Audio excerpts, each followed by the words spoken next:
Some things you don't need to touch to know they're wrong.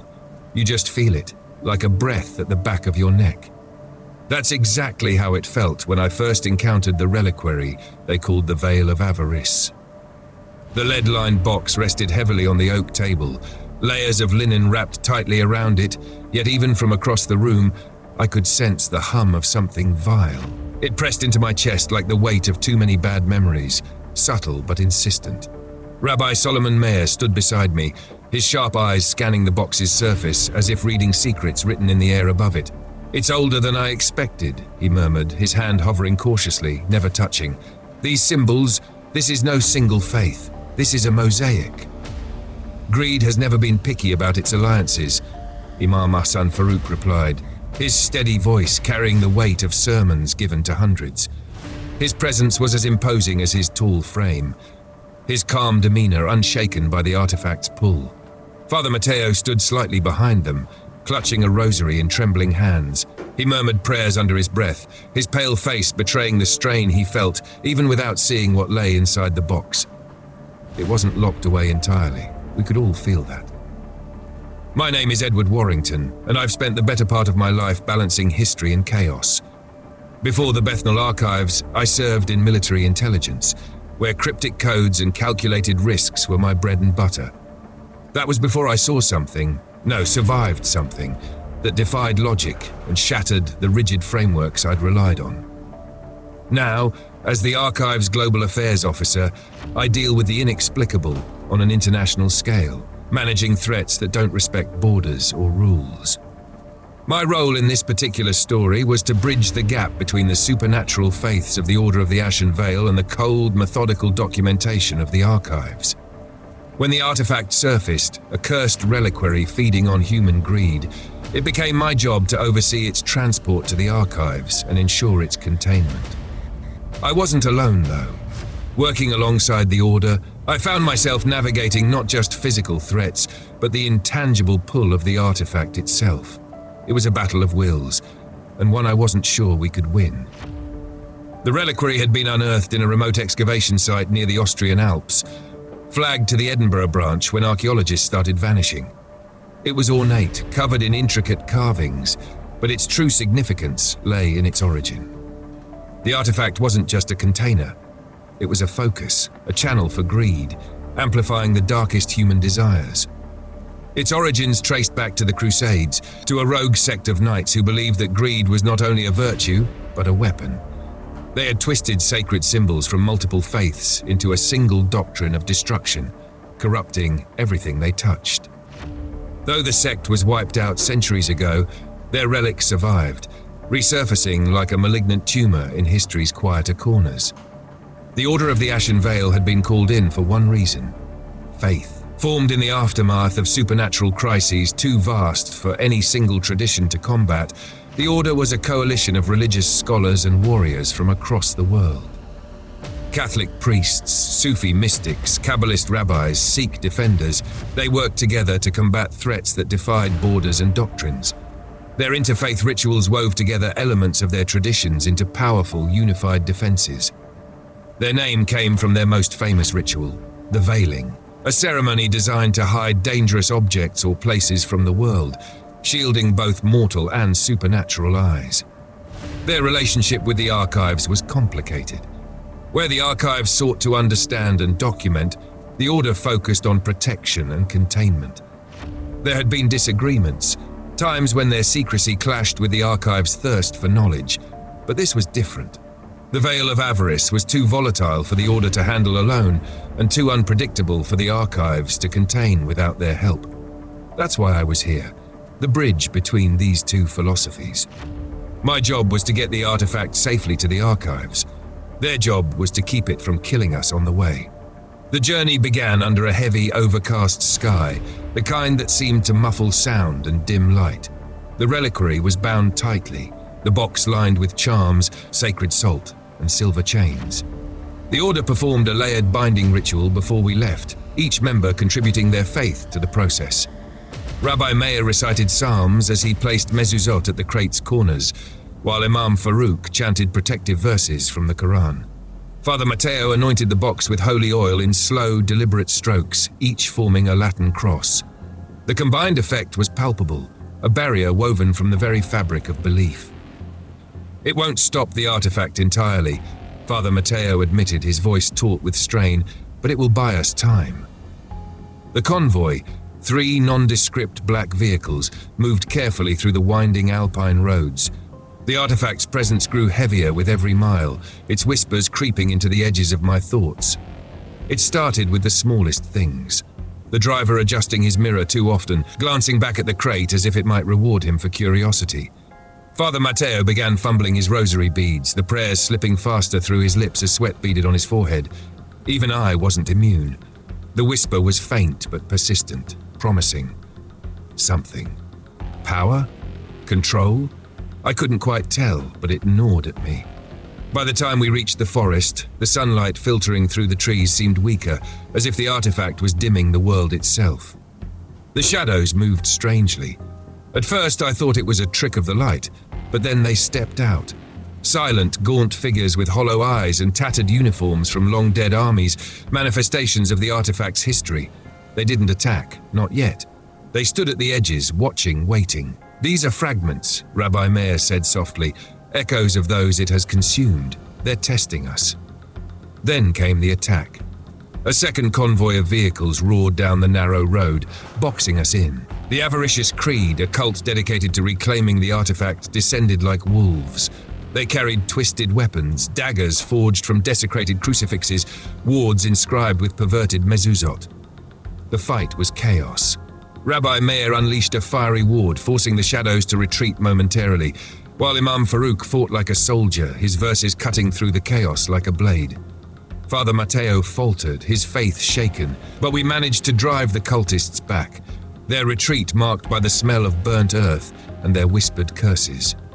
When we finally reached the archives, the artifact was pulsing with power, its influence straining against every layer of containment. In the deepest chamber, the Order began their veiling ritual. The chamber filled with the rhythmic cadence of their chants, psalms in Hebrew, Quranic verses in Arabic, prayers in Latin. The air felt charged, vibrating with their combined will. Then the reliquary cracked open. From within emerged a shadowy figure, its form constantly shifting, faces, hands, and shapes flickering like flames. It was the embodiment of greed, a creature born of human desire. It lunged at each of us, its whispers louder now, promising power, wealth, absolution. For Father Matteo, it was a vision of a woman, her voice filled with forgiveness. For Rabbi Meir, it was a scroll promising forbidden knowledge. For me, it was control, a world without chaos, every piece neatly in place. I nearly faltered. The creature knew my fears, my regrets. It knew how badly I wanted to wrestle order from the madness of the world. But then I heard Rabbi Meir's voice, steady and unwavering. "It's lying. Greed twists truth into poison." His words broke the spell, snapping the tendrils of longing that had begun to curl around my thoughts like creeping vines. The creature faltered, its flickering form recoiling as though it too felt the weight of the rabbi's conviction. But it wasn't enough.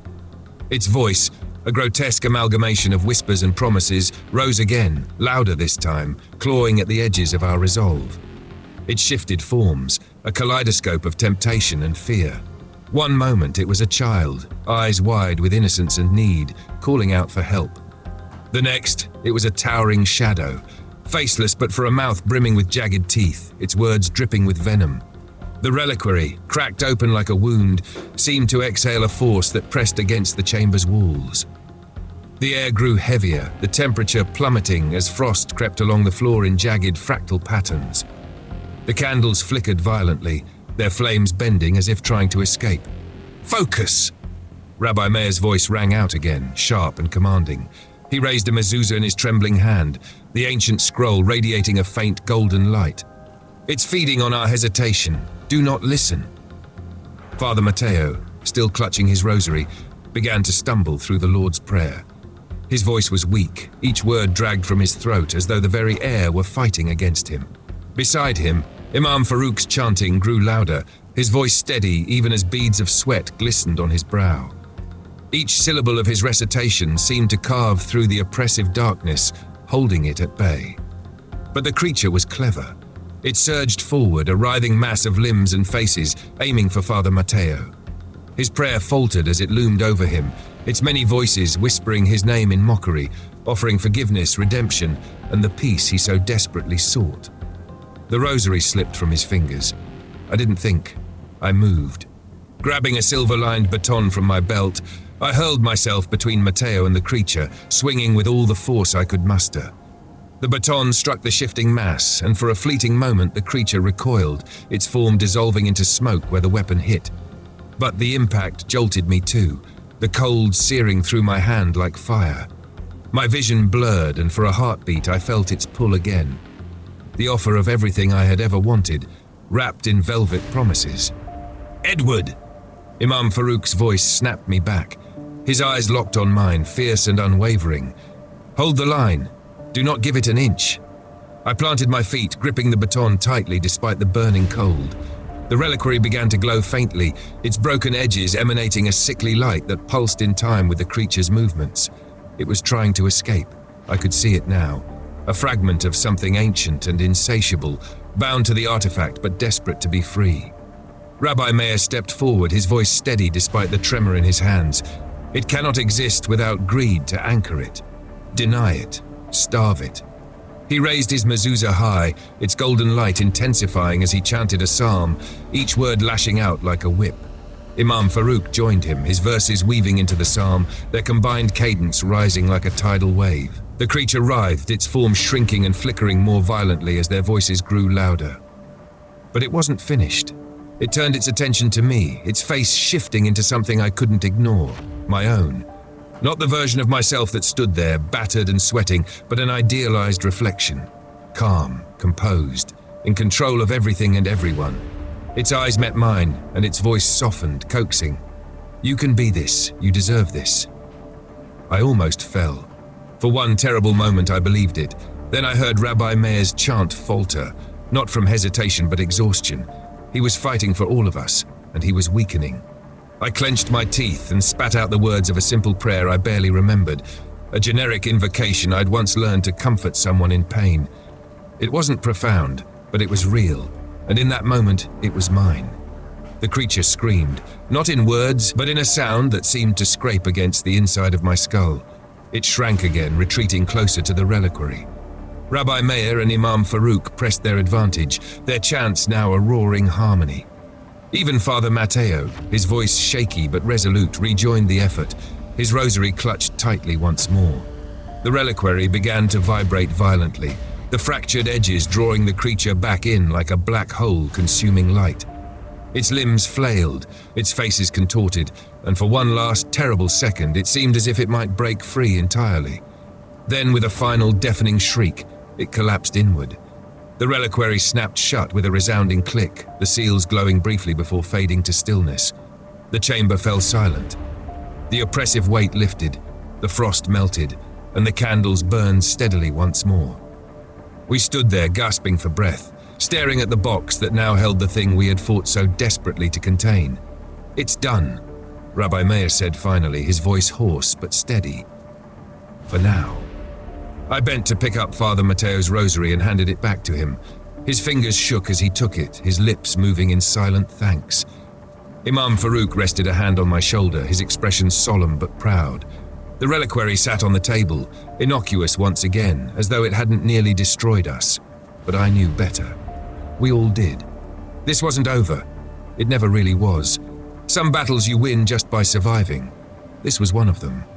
And as we prepared to seal the reliquary in the deepest vault of the archives, I couldn't help but wonder how many more like it were out there, waiting to be unearthed.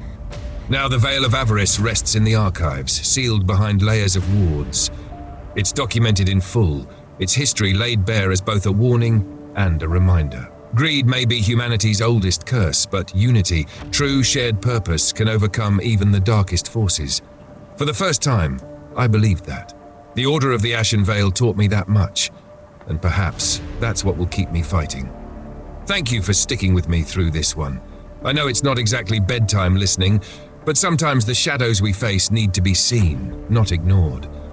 The Veil of Avarice is sealed for now, and though I don't often say this, I think this victory came down to something beyond strategy, something human.